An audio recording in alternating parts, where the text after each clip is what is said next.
My boyfriend and I have been together over a year and living together about 6 months. He's an extremely light sleeper. We never used to have problems, but I'm now on medicine that causes me to have more insomnia, so it's harder for me to fall asleep. Lately, we've gotten into fights because he's being absolutely unrealistic about any noise in general. I can't clear my throat quietly, sneeze or even yawn without him grumbling, groaning, or yelling at me at how loud I'm being. When I say yawn, I don't mean some exaggerated TV yawn, but literally the sound of me silently taking in and expelling air from my mouth 3-4x over the course of 2 hours sets him off. Sneezing is very rare and it's also quiet, but if I have to make any noise, I do it as silently as possible. But it's not enough for him. When I was extremely sick with the cold, he made me sleep on the couch because I was having a tough time sleeping without being able to actually blow my nose to breathe. But when he caught it a week later, I gladly let him sleep in the bed and help take care of him when he woke up in the night because he wasn't feeling well. I've argued with him multiple times that it's unfair for him to expect absolute silence and be mad over the air he hears from a yawn, but he just shuts me down and tells me to be quiet because I've disturbed him from being right on the edge of sleep. I understand that when you're half asleep you're particularly grumpy, we've all been there.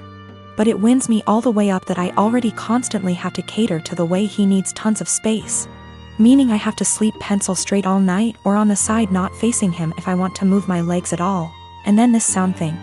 I've had previous BFs who were heavy sleepers that snored, made lots of noise, and honestly that bothered me less than constantly having to be alert to his needs. He says that earplugs don't work and he only likes to hear the fan, so white noise is out of the question. I don't want to go downstairs because then I'll just stay up, and I don't want to keep taking melatonin every night, but I'm this close to not renewing our lease together next year if things don't change. It also makes me feel like if we got married and had kids he'd just expect me to be up all the time dealing with the baby, so he can sleep, or complaining about his sleep, or if one of us was to have a chronic sickness that we'd have to sleep in different bedrooms, because of how selfish he is. I've been out of the closet since I was 17, in 2007. When I came out, people in my family said some pretty hurtful things, which I totally expected. Being from a Southern Baptist family, and God, it hurts to admit this, but my older brother at the time seemed very receptive, surprisingly. He told me that if my dad ever gave me any trouble, to call him and he'd talk to him. That was really the last time we talked about it. Flash forward 13 years, I'm 30, and I'm getting married to my fiancé Scott next year in April, if COVID so graciously allows. I started putting a package together of fun things from my brother and I's childhood, all with the intention of asking him to be my best man. However, he called me 2 weeks ago, claiming he's wanted to talk to me about this for a long time. He went into the long tangent about how being gay is wrong and isn't what God wants. He said he thinks Scott is a nice guy and he loves me, but he doesn't think it's right that we're getting married. It was quite a shock, as Scott and I have stayed with him multiple times when we visit my hometown. To top it off, and what hurts perhaps the most, he said my 3-year-old niece, whom we adore, won't be coming to the wedding because he didn't want to have to explain to her what was going on here. Notice he only said that she wasn't coming to the wedding. I think he fully expected to still be invited after this. His wife, whom he started dating when I was 12, feels the same apparently. My whole dad's side of the family feels the same way they do, but I've already written them off mostly in my mind. My mother is beyond pissed and upset at them. I think what upsets me the most is a sense of betrayal. They were my safe spot in the family. I felt like because they're close to my age and younger and went to college, they would understand and it wouldn't be a big deal to them. I almost feel a bit embarrassed because Scott comes from a wonderful Italian Catholic family and they've never been anything less than loving and supportive.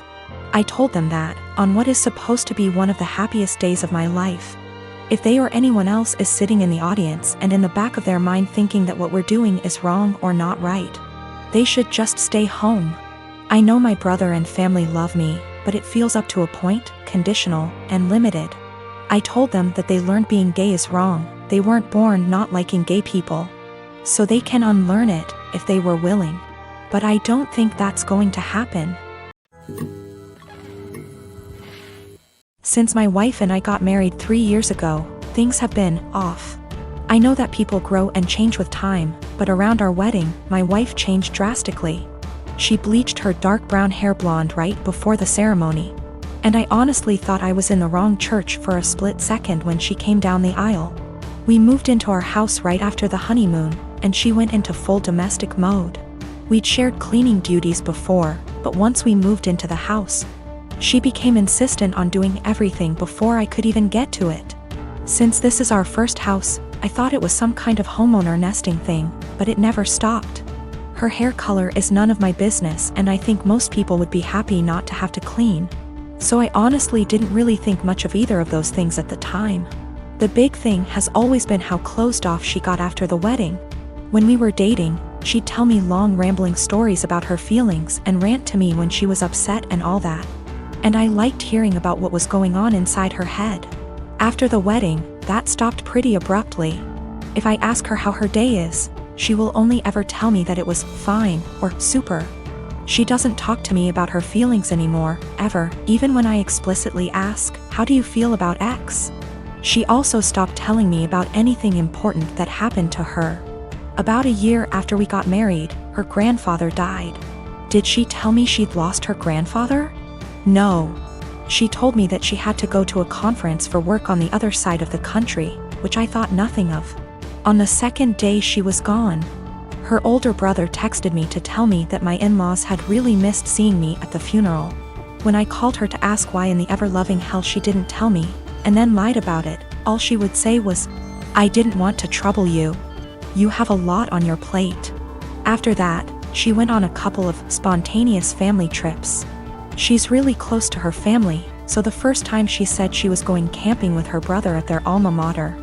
I didn't think a lot of it other than to be slightly disappointed and confused that I wasn't invited, because her brother's cool and the three of us go camping together a lot. But the second time, I started hearing alarm bells.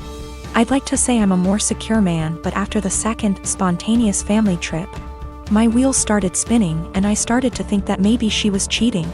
This was a weird insecurity in the back of my mind for a while, since she wasn't showing any other big signs of cheating. She wasn't guarded about her phone and hadn't changed her routine / appearance. A few weeks ago, she told me she was pregnant. I was over the moon about it until I asked her how many weeks along she was, and she nonchalantly said about 12 or 13. She'd been pregnant for like 3 months before she even bothered to tell me. She's not really showing at all, and she doesn't usually drink, so I had been completely in the bloody dark. I honestly hadn't even suspected. That was kind of it for me. I was sure she was cheating, and that it wasn't my kid. I thought there was no possible way that a woman would keep her pregnancy a secret from her husband for 3 months. So I snooped. Yes, I know I was wrong, but I wanted proof that she'd been having an affair before I moved out. One of my best buddies from college is a divorce attorney, and when I asked him what I should do, he sent me the info for a key logger. I installed it on my wife's laptop and was prepared for the worst. Now, I feel like what I found is somehow worse than her cheating. I didn't find any steamy messages, but I found out that she keeps a diary in a Word document that she writes in every day. I know I should have just stopped once I knew she wasn't cheating, but once I saw my name in her diary, I couldn't stop. I read all of it. All 7 separate documents, going back to way before we'd even met. Turns out she's not cheating. She's depressed, hates herself, and has absolutely no trust in me. All of the stuff I've been confused and bothered by has some kind of sad, self-loathing explanation. She hates having blonde hair, but she writes, "I know he'd divorce me if I went back to being a brunette. Because wives are supposed to be blonde almost every week. The wives are supposed to be thing is tangled up in everything." She thinks wives are supposed to be quiet, which is why she doesn't talk to me anymore. She thinks wives are supposed to make things easier for their husbands, not harder. Which is why she didn't tell me when her grandfather died. It just goes on and on and on. She didn't tell me when she got a huge promotion and a raise because he'd leave me in a heartbeat if he knew I made more money than he does. Men can't handle that. It hurt to know that she thinks of me as some kind of one-dimensional 1950s husband. And I've been racking my brain to think of anything I could have done to make her think this way. What I can't handle is that she'd lied about the big stuff. I honestly don't know if I can forgive her for not telling me about the miscarriages. The spontaneous family trips were actually her miscarrying 2 of our children, one at 5 weeks, the other at about 10. She went and stayed with her parents while she was recuperating, and her brother and sister came to support her. But not me. I didn't get to be there for her, because she thinks I would leave her immediately if I knew that she'd killed our children. She's convinced that she caused both miscarriages because she smoked pot for a long time before we got married. For what it's worth, it sounds like her family tried both times to get her to tell me, but she wouldn't. She finally told me about this pregnancy because her parents threatened to tell me she didn't. I'm just absolutely confused. I don't even know what to think right now. I'm just so baffled because everything she says about me in her diary is insanely nice. She goes on for pages and pages about how much she loves me and how she thinks I'm her soulmate and how she would do anything for me. I just can't understand why she thinks that I would leave her.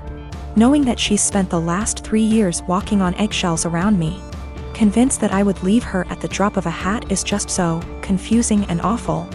I feel like our marriage is some kind of lie. The woman I thought was self-confident and ready to take on the world is actually full of self-loathing and really, really depressed. I don't know her at all. She's been suffering silently with depression long before we met. She has no faith in me, no trust. She thinks that every hug and kiss I give her and every "I love you" I say is a lie. I just don't know what to do. She obviously needs serious help, but I don't know how to get it for her. I can't tell her that I read her diary. If she has zero trust in me now, I can't even imagine what she'd think if she knew if I read 6 years worth of her private thoughts. I feel like I need to get my in-laws on board somehow, but I don't know what to say to them.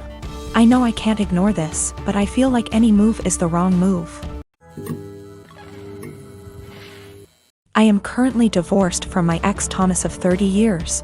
We ended up seeing a lawyer to help with dividing stuff. Everything was pretty much wrapped up till he said he no longer wanted any part of our kids' lives. I didn't argue with him about it since I already know what it's like having a parent who doesn't want you around, or wants to be in your life. I asked what he wanted me to tell the kids and he just said, "Whatever you think is best, I don't care. I don't want to parent anymore." Everything was in agreement and signed with no fuss. A few weeks later I get a call from my ex-mill asking if we could meet each other. When I came over she broke down crying and begging to let my ex see his kids again. I was confused about what she meant because not once did he contact me after meeting the lawyer.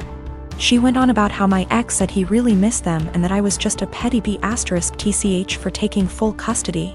Also that he was crying for days about it. I told her my version of events and she called it BS, saying her son wouldn't lie like that, especially not about his kids. Then I decided to call him in front of her. He didn't know she and I were meeting that day. I said, "Hey, has a soccer game in a few days," which he did, and I was wondering if you wanted to go? I know he'd really love it and be happy to see you. He instantly said no. I already said I'm not doing this anymore. I asked, "Well, how do you think this is going to affect Denise, his mom?" She is over the moon about them. He just said she loves me more than the kids, so I doubt this will be an issue for her. After a bit more talking we finally hung up. Ex-Mill was straight-faced and nodded at everything that just happened. She asked me to leave and said we would be in touch. Later that day I got a call from my ex saying how it's my fault he was kicked out of his mom's house, and possibly will be taken off her will. Also that none of his family members will talk to him because of what ex-Mill heard. He threw a lot of insults at me before I hung up, and now him and his mates keep calling and texting me. My friend is saying I shouldn't have said anything in the first place and I ruined his life. Yes, I plan to let Denise see the kids because I know she just wants to give them the world along with the rest of his family.